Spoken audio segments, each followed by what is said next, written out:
Anxiety and fear can leave wrinkles in your child's life, but with your help, they can learn to smooth things out. Today, we'll explore practical ways to help them build unshakable courage.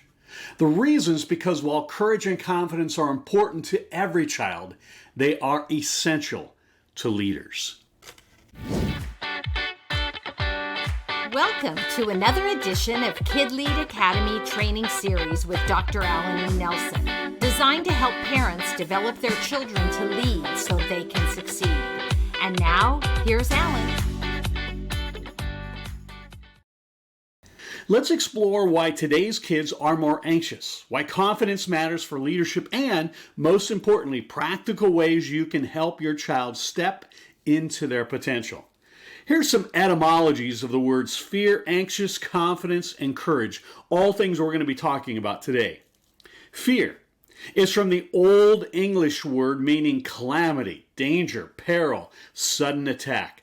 The evolution is by the late Old English period. The word evolved to refer to not only external threats, but also to an internal state of alarm or dread. The word anxious is from the Latin anxious, meaning troubled in mind or distressed. The idea of mental tightness or unease developed into the modern sense of being worried or fearful about what may happen. A common everyday word we use for this is choke. The word confidence is from the Latin word confidentia, meaning firmly trusting or bold. Originally, it was associated with trust in others or in divine power, but it came to include self-trust and assurance in one's abilities. And the word courage came from the old French word meaning heart or innermost feelings or temper. You see, courage was originally understood as something that comes from the heart, embodying bravery and strength in the face of fear. The metaphor of the heart as the seat of emotions and resolve remains central to its meaning. So anxiety is basically a natural response to stress or perceived danger. It's characterized by worry, nervousness, or fear. It's a survival mechanism. But when it becomes excessive, it can limit a child's ability to take risks, speak up, or lead others. So why are kids today more anxious? Well, recent research points to several factors. So in 2025, Gen Zers are between the ages of 13 and 28. That's the generation born between 1997 and 2012. And this was the first generation to have the smartphone, basically 24/7 access to the internet. Generation Alpha, or Gen A, is a generation of people born between 2013 and 2025, predicted to be the largest generation in history with 2 billion people. And they are the generation of AI, artificial intelligence. So not only do they have access to smartphones, the internet 24/7, but they also now have access to a lot more information than any of us have ever encompassed in our lifetimes. So one of the reasons for elevated anxiety is increased screen time. Studies show that teens who spend more than 7 hours a day on screens are twice as likely to be diagnosed with anxiety or depression compared to those who spend less than 1 hour. A second is social media comparison. According to a report from Pew Research, 46% of teens say they often feel judged by what they post online.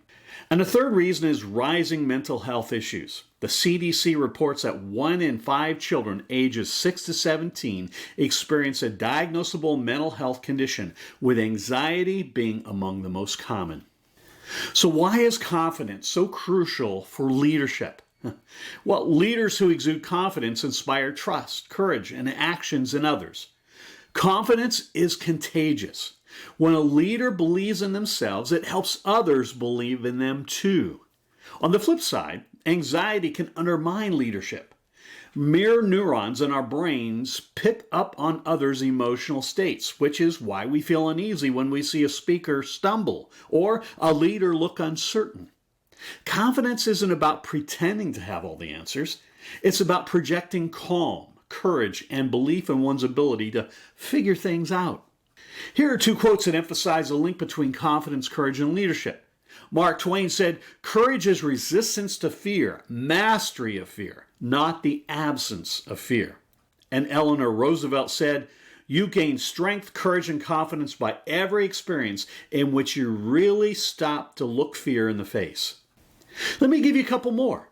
Nelson Mandela said, "I learned that courage was not the absence of fear, but the triumph over it."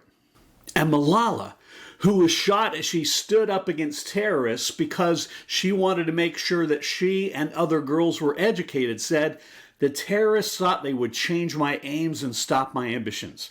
But nothing changed in my life except this. Weakness, fear, and hopelessness died. Strength, power, and courage were born." So here's some practical ways to build confidence in your child. 1, confidence journaling.